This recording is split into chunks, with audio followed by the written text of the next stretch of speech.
গৌর বর্ণ নধরে দেহ, নাম শ্রীযুক্ত রাখাল। জন্ম তাহার হয়েছিল সেই যে বছর আকাল। গুরু মশাই বলেন তারে, বুদ্ধি যে নেই একেবারে, দ্বিতীয় ভাগ করতে সারা 6 মাস ধরে নাকাল। রেগে মেগে বলেন, বাঁদর, নাম দিনু তোর মাকাল। নামটা শুনে ভাবলে প্রথম, বাঁকিয়ে যুগল ভুরু। তারপর সে বাড়ি এসে নৃত্য করলে শুরু। হঠাৎ ছেলের মাতন দেখি সবাই তাকে শুধায়, এ কি?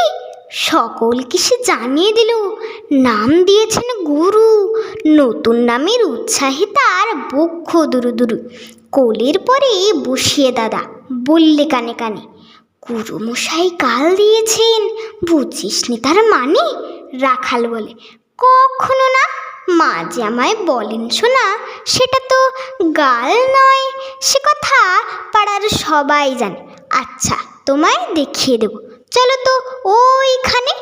টেনে নিয়ে গেল তাকে পুকুর পাড়ের কাছে। বেড়ার পরে লতায় যেথা মাকাল ফুলে আছে। বললি, দাদা সত্যি বলো, শোনার চেয়ে মন্দ হলো? তুমি শেষে বলতে কি চাও? গাল ফেলেছে গাছে, মাকাল আমি বলে রাখাল দুহাত তুলে নাচে। দোয়াত কলম নিয়ে ছোটে, খেলতে নাহি চায়। লেখাপড়ায় মন দেখে মা অবাক হয়ে যায়। খাবার বেলায় অবশেষে দেখে ছেলের কাণ্ড এসে। মেঝের পরে ঝুঁকে পড়ি খাতার পাতাটায় লাইন টেনে লিখছে শুধু, মাকাল চন্দ্র রায়।